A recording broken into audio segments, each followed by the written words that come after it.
Salut,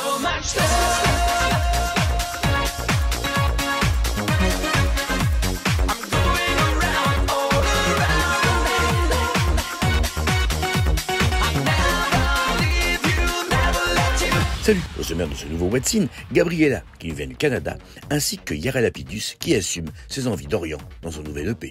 Allez, What's In, c'est parti. Gabriella vient conquérir la France avec son single 5 AM.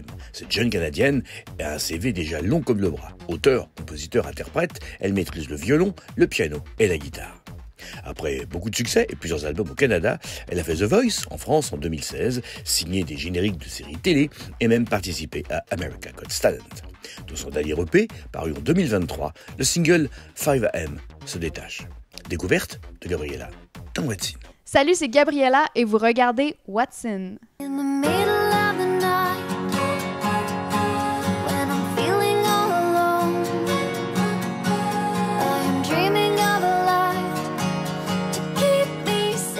Surtout avec le violon. Donc, j'ai vu un concert quand j'avais 6 ans d'une violoniste qui s'appelle Angèle Dubois, une Québécoise exceptionnelle. Et le lendemain matin, j'avais un violon dans les mains. Je la trouvais tellement belle avec les éclairages, sa belle robe. Et je me suis dit, c'est sûr que je vais faire ça plus tard. Et c'est quand j'ai vu Avril Lavigne à la télé que j'ai fait « Wow, attends, mais si je combine les deux, en fait, je peux faire quelque chose de vraiment original. » Wide awake, I've waited long before. The sea has brought it to the shore. We've sailed forevermore. Oui, parce que moi, j'adore le côté technique du violon. Ça prend beaucoup de discipline, beaucoup d'heures de répétition, tandis que la voix, ça vient vraiment de l'intérieur. C'est très émotif, c'est très personnel.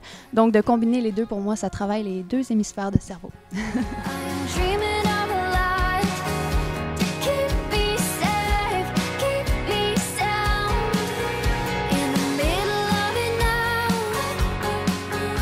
J'en ai tellement plusieurs. Je vais dire la première, ça paraît un peu teenager, adolescente, mais ça va être Taylor Swift, que je suis. Nous, en Amérique, on la suit depuis très, très, très longtemps. Je l'écoutais quand j'avais 15 ans, donc c'est une artiste qui a toujours continué, toujours persévéré à composer des chansons que j'admire extrêmement beaucoup, mais j'écoute beaucoup d'anciennes générations aussi. Robert Charlebois au Québec. J'adore Dassin.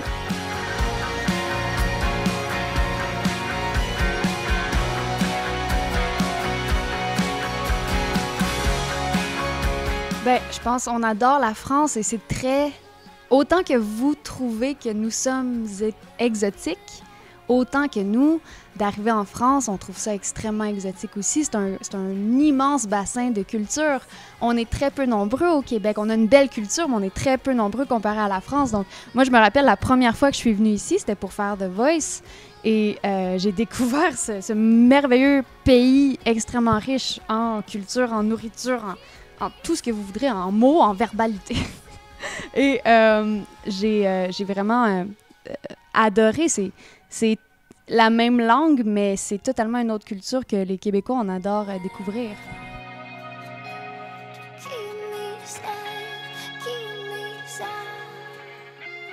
J'ai maintenant 30 ans, donc ça fait 10 ans que je fais ça vraiment à temps plein. Je suis extrêmement chanceuse parce que probablement qu'il y a des gens à la maison qui ne me connaissent pas et il y a un bassin d'artistes qui sont pas nécessairement extrêmement connus comme Céline Dion et Angèle, mais qui sont capables de gagner leur vie grâce à la musique. Et moi, j'ai la chance extrême de ne faire que de la musique depuis 10 ans. Quand il me prend dans ses bras, qu'il me parle tout bas, je vois la vie en rose. Moi, j'ai toujours voulu être musicienne avant tout. Je pense que si tu veux être populaire, tu vas souffrir psychologiquement parce qu'on a tous des creux de vague, des ups, des downs.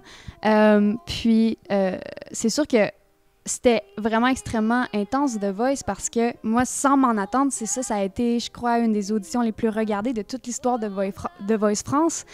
Et il y a eu vraiment, du jour au lendemain, moi j'étais en première page, surtout au Québec, du journal de Montréal, de la presse. Et j'avais 22 ans, je ne savais pas trop comment gérer tout ça. Il me l'a dit, m'a juré pour la vie. Et dès que je 5 AM, ça a été un très beau moment de vie parce que je veux pas revenir sur la pandémie trop, mais au Québec, on avait un couvre-feu, je sais pas en France comment c'était, mais on avait un couvre-feu, nous, de 20h le soir à 5h du matin. Et moi, pendant un mois, j'ai choisi de me lever à 5h du matin tous les jours pour aller marcher dehors, méditer.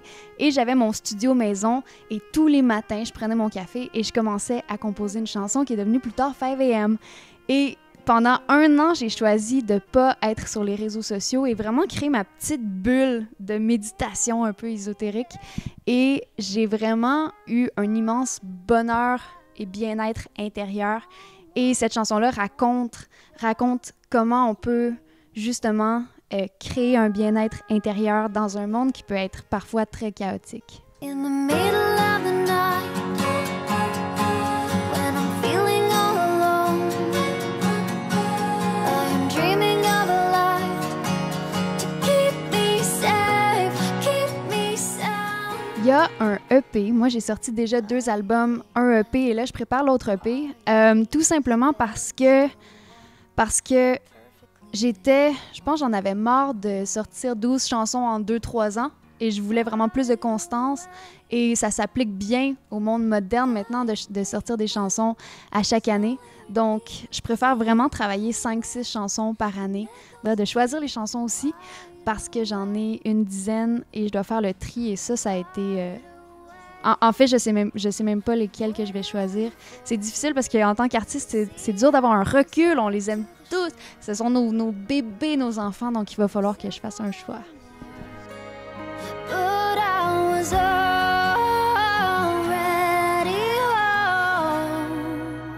home.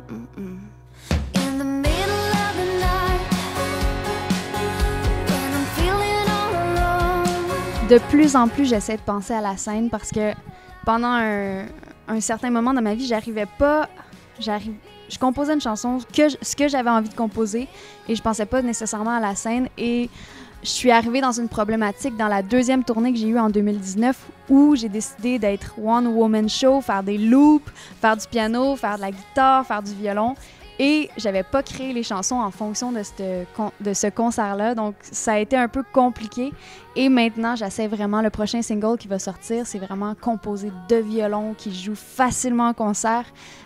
Donc de plus en plus, j'essaie de le faire parce que ce que j'aime le plus de tout ce qu'on a discuté, c'est de faire des concerts live.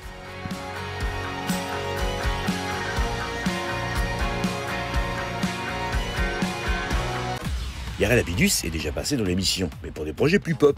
Ici, elle sort un EP teinté volontairement de couleurs orientales, intitulé, à juste titre, Orienté. Son envie du moment étant de revisiter certains de ses titres dans cet univers, allant même jusqu'à reprendre son idole, David Bowie, pour l'orientaliser. Confession de Yara Lapidus dans What's In. Salut, c'est Yara Lapidus dans What's In.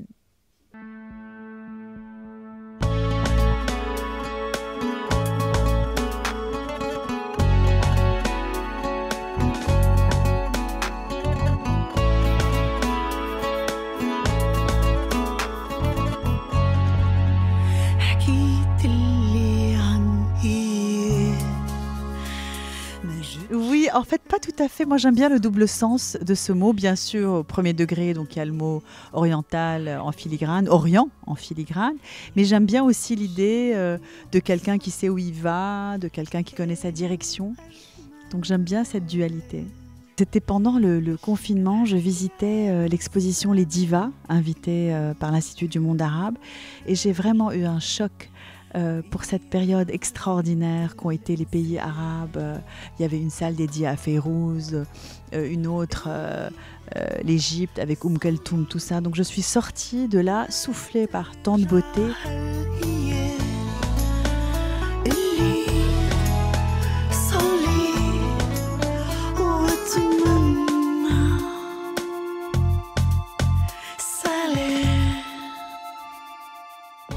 Et j'ai appelé mon père en lui disant mais où est passé cet Orient libre, cet Orient majestueux? Et j'étais très remuée. Et je me suis dit ok, j'ai envie de consacrer un EP à cet Orient-là, en y mêlant de nouveaux sons, et aussi d'aller chercher dans mes morceaux ceux qui n'ont rien à voir avec l'Orient et de les ponctuer d'Orient. C'était la démarche.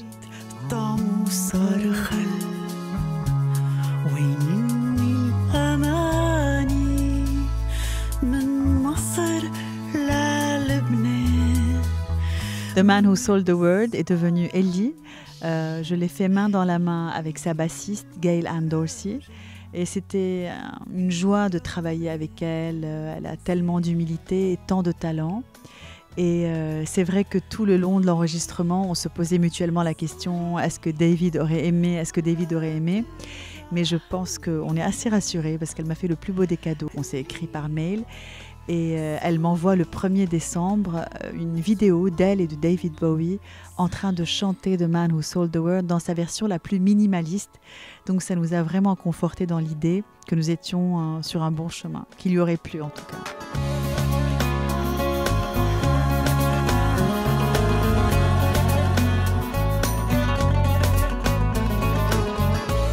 Évidemment, parce que la démarche initiale était de faire de cette chanson, de cette mélodie extraordinaire, un hymne de paix. Alors c'est fou, cette prémonition, parce que c'était bien avant ce qui s'est passé au Proche-Orient 1 an et demi plus tard. Mais je me disais que ça n'avait aucun sens de la faire dans l'état. Je n'allais pas faire mieux que lui, et puis je n'allais pas travestir son travail. Et j'entendais déjà dans l'intro de The Man Who Sold the World toujours une mélodie orientale dans ma tête quelque part, même si elle était en guitare électrique. Il y avait quelque chose et puis lui était souvent influencé par ses sons, puisque pendant la trilogie berlinoise il a été beaucoup inspiré par des sons. Lorsqu'il habitait Berlin, il y avait beaucoup d'Orient ou dans le quartier où il habitait.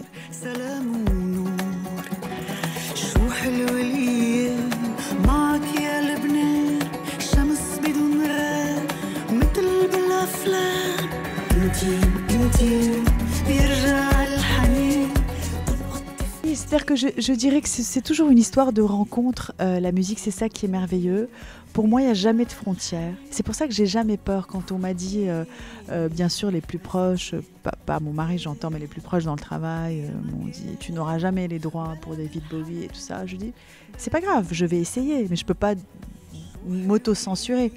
Et j'étais très heureuse parce que j'ai reçu l'autorisation le jour de mon anniversaire, donc en juin dernier. Et c'était le plus beau des cadeaux. Et c'est bien de pouvoir s'entourer justement parce que seul, c'est très beau d'avoir des idées, d'avoir de l'ambition, de savoir écrire, etc. Mais il faut aussi s'entourer des bonnes personnes pour mener à bien le projet. C'est très important.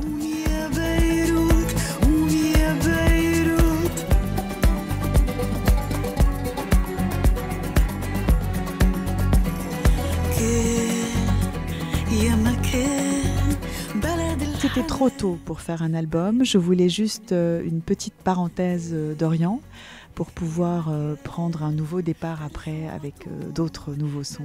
Cet amour que j'ai pour le Liban, donc c'est un peu amour et puis détachement, mais c'est quelque chose qui ne vous quitte jamais. Je dirais même qui vous hante, même quand j'écris les textes les plus parisiens, il arrive que très spontanément des mots arrivent d'ailleurs et ils viennent comme ça ponctuer mes chansons. Et j'aime bien ces allers-retours Orient-Occident parce que en permanence, j'ai cette dualité. Donc c'est toujours joli, c'est toujours joyeux, ces allers-retours d'une langue à l'autre, d'une culture à l'autre. Pour moi, c'est une richesse avant tout.